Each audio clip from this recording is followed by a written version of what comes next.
Welcome everyone to Kirby and the Forgotten Land. In this part, we're gonna check our power outage. In the burning, churning power plants. This is a sick Yes. power plant. Factory levels in Kirby always a good time, I think. Well, in so much as I enjoy them. Kirby is definitely one of those people, one of those characters who forgets to pay their taxes on time. So instead of like sending it through the mail, he goes to the place to fill out his taxes. There's one of 3 levels that contains a HAL secret. Technically the second HAL room in the game. Really? Yes, this level has a... Did you know about the 2 HAL rooms? I knew about the one in the first world and the one on the racetrack in Wandaria. I did not know there was one in here. In this particular level, yeah. There'll be a room, a computer room, sort of like a security room, near the end of this particular screen, to the left. And oh, that room. Yeah. That room. Enter there. I think you jump around it a bit, and then just go back outside, like go back to the beginning of the level, exit the factory, and there'll now be like a stone staircase up to the factory roof and such, and there's a HAL room there. Oh dear. I see. Yeah, well, I failed the mission here. Oh, that's right. I forgot. Yeah, crushing this doesn't. Is the one level. Just like Pits, crushing doesn't insta kill you in this game. Thank F for it as well. Unfortunately, it's part of a mission, so yeah, I had to start this level over. Oh, what again, to get through here without getting hurt? Multiple times because I forgot about the secret room that was up there. Yeah. How do you feel about? Because I don't think there's anything that instant kills you in this game. Not the traditional stuff anyway. There's the pits don't instant kill you, crushing doesn't instant kill you, and I am all for it. Oh yeah, like I mean, it gave the older Kirby games a sense of danger, but I'm completely okay with crushers, and falling down pits like not being so much of a threat anymore. At least in this game. Sure. That might be a different story for like other games. Yeah, I think a 2D game where crushing or pits didn't kill you would be an interesting thing to sort out, though. Although you just have to make the rest of the game harder somehow, and that's not really Kirby's MMO in particular, until you get to like the true arenas and stuff. You know what? Just to go back onto the topic of little pet peeves in the franchise. I did find at least in this game, the difficulty to be a little bit unsatisfactory, I guess. Like, Easier. I'm okay with this game. Like with this game's difficulty and how it handles it. Yes. You know, because the main thing about a Kirby game is how easy it is. You know, I get that. But I kind of wish that there were some things in the game, like in the main mission, that was a little hard. You know, that challenged that challenged me a little bit more. Maybe. Right. Well, this is a fun puzzle. Yeah, I might be just talking nonsense or blasphemy or whatever. But yeah, I kind of wish it was a little harder. Yeah, it's not the hardest Kirby game, especially recently, but I still think it's a good amount. Keep in mind, this is his first foray into 3D. Difficulties works well enough, I think. Yeah, for I guess testing the waters, it's good. And you know, there's other aspects that I like about this game that it's not much of a big issue that I have to like complain about. It's just like, you know, it's just one of those like I'm not sure what to call it, but I wish that it was like there were some aspects of it that were a little harder. Not so much of I want there to be a Dark Souls Kirby game or something like that. No. I want an extra bit of challenge. You know, maybe some harder challenges and like in an extra mode or something. Difficulty with Kirby, yeah. Having some like Kirby games to, but the thing is though is that how they test your difficulty as well, right? Because I guess. for example, cutting your health in half isn't quite the difficulty I'd like to see from a Kirby game. No. Like, yeah.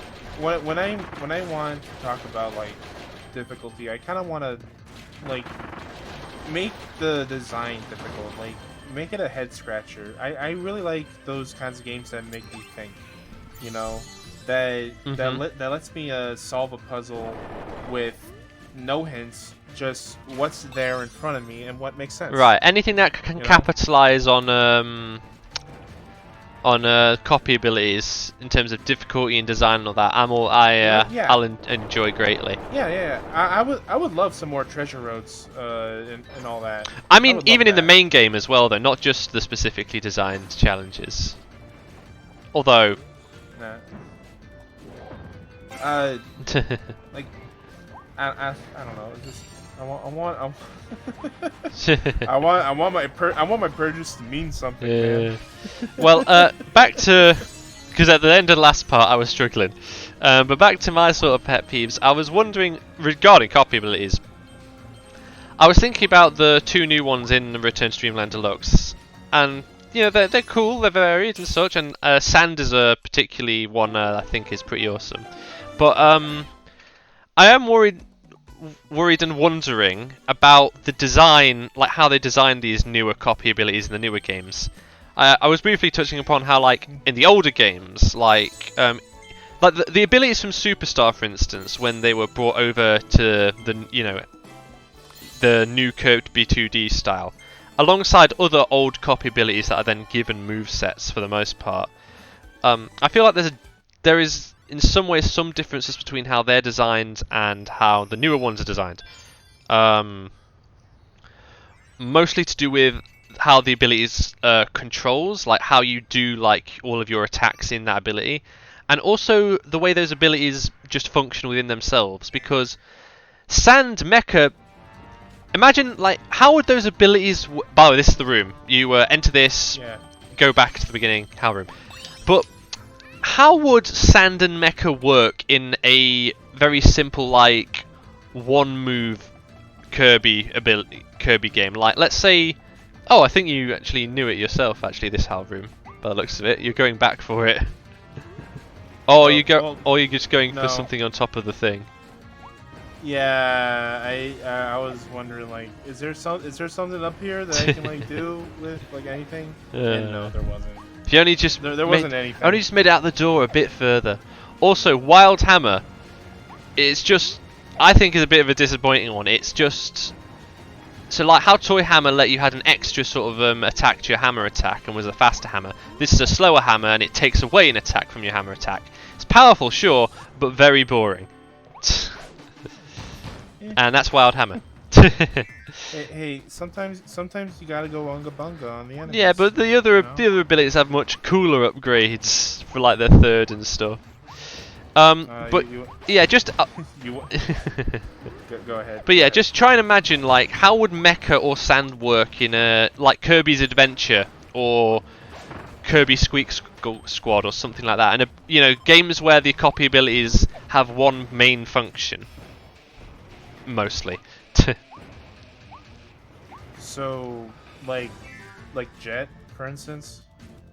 No, like I don't. You know how Kirby's Adventure, the copy abilities are very simple. They did one main thing. Right. Right. How would Sand or Mecha work in a game like that? Like what? Well, I guess for Mecha it would be like a projectile thing, like it would just shoot rockets. I mean, what's like the main draw of these abilities, and what makes them different from other abilities? Because Sand has, like, for example, it has a geyser attack that reminds me of the high jump ability. The Mecha obviously has all those shooting projectiles, big ass lasers, but it's like, but also you've got fire and electrical attacks. It's very busy, isn't it? It's really cool. But it's very busy ability with a lot of sort of attacks that are reminiscent of other copy abilities in a sense. I think, anyway. I mean, we can like bring this back to like the topic of refinement in the Kirby series, and maybe this is just one of those things that happens. Like as the series goes on, it's obviously gonna want to be more complex. Well, yeah, but it's not necessarily complex because it's like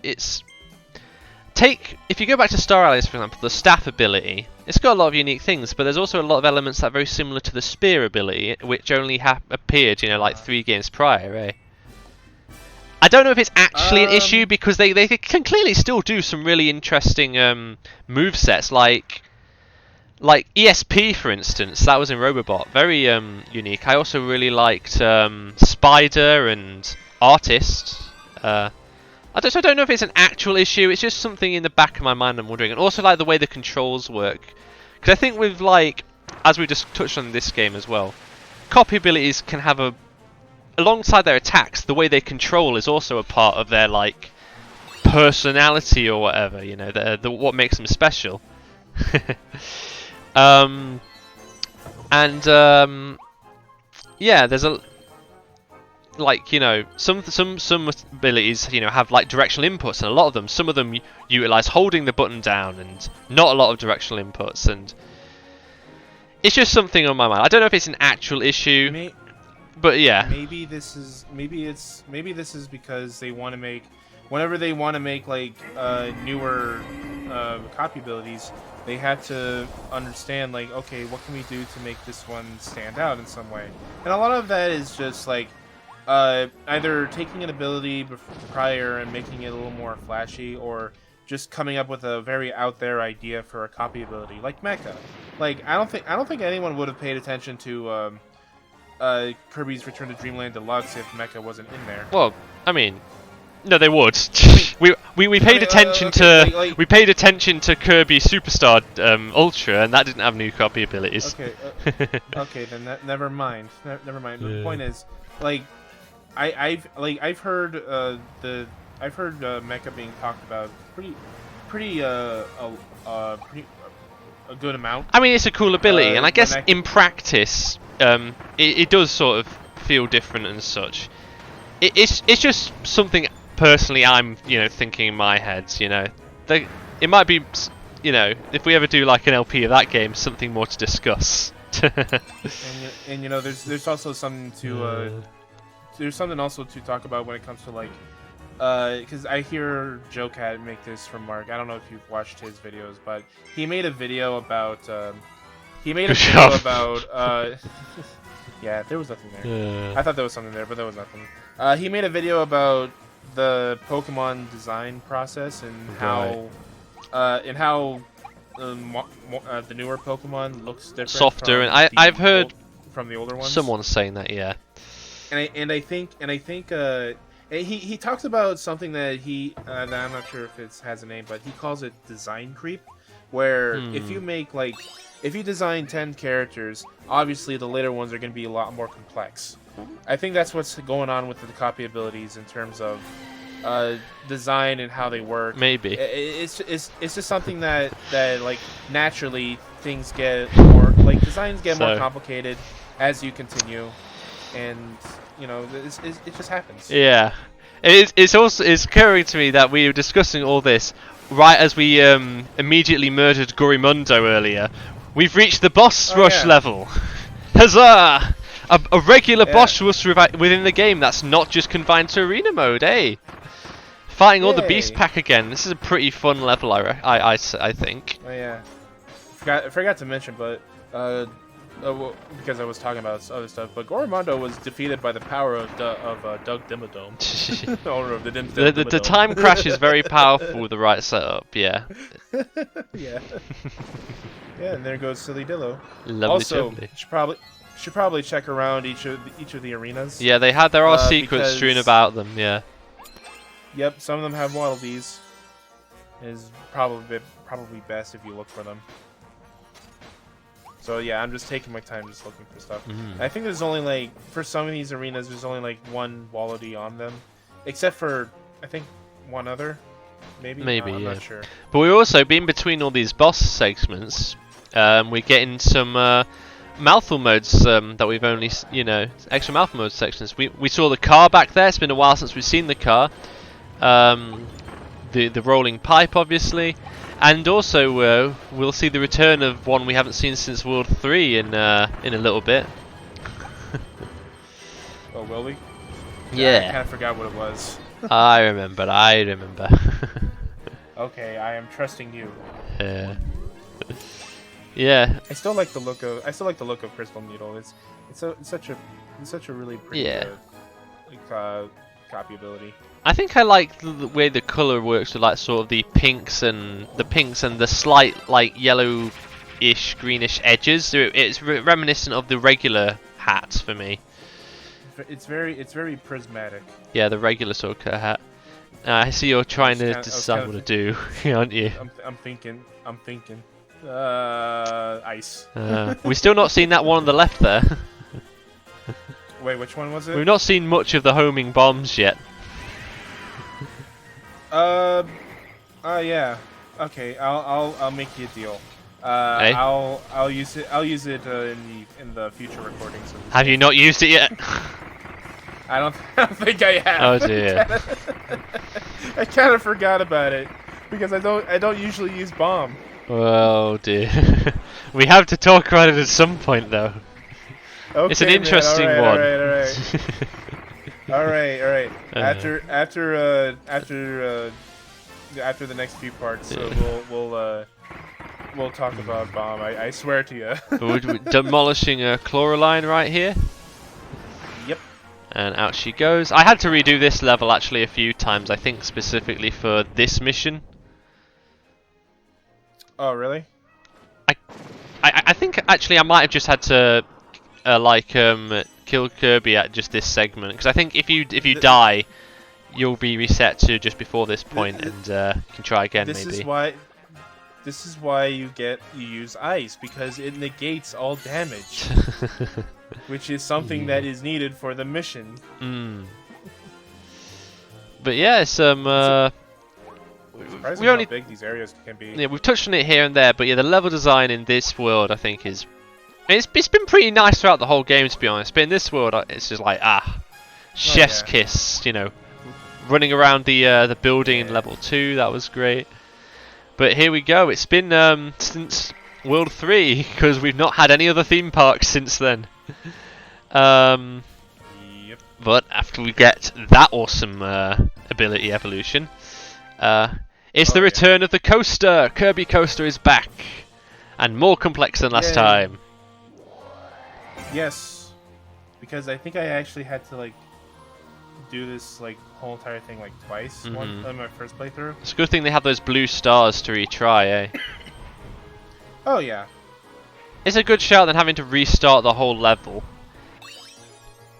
Although I know there are some people who would prefer the you've got to get it in one go sort of mentality. I mean, I kind of have that mentality, but I'm not adverse to starting over if I have to. I mean, I know it's it's just the difference between, well, is this making it harder or is it wasting time, I guess. Have to retry a section there or just have it right there instead. For me, I play a lot of racing games, and when it comes to me playing racing games, I usually go for that one good run of a race. If I don't have that good run, if I crash, I restart. The full 60 points in Mario Kart when you're doing a cup. Yeah. Look, dude, I was playing what was it? It was a Fast RMX or Fast Racing Neo. Oh yeah. Back on the Wii U, I was treating that like every other racing game I've played. I am not going Is anywhere. Is that the one where you switch between blue and orange? Until I get a perfect score. I don't go anywhere until I get a perfect score.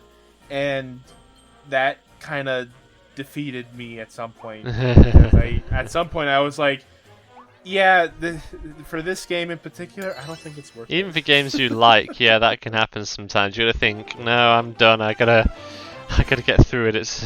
Eventually. Yeah. But and I managed to do it for a few cups. I managed to do it, but after like the third cup, I was like, I'm done. I'm done. But yeah, that was level 4 of the world. So that means, hey, we're at the boss, right? Right? Wrong. No. In this no, world in particular, we have 5 levels. A final stand. No. Finale. Extra long world. You love to see it. Just more Kirby's Forgotten Land, eh? And we will see this in the next part. Unfortunately, yeah. We'll see the rest of. We'll see their fortified base later.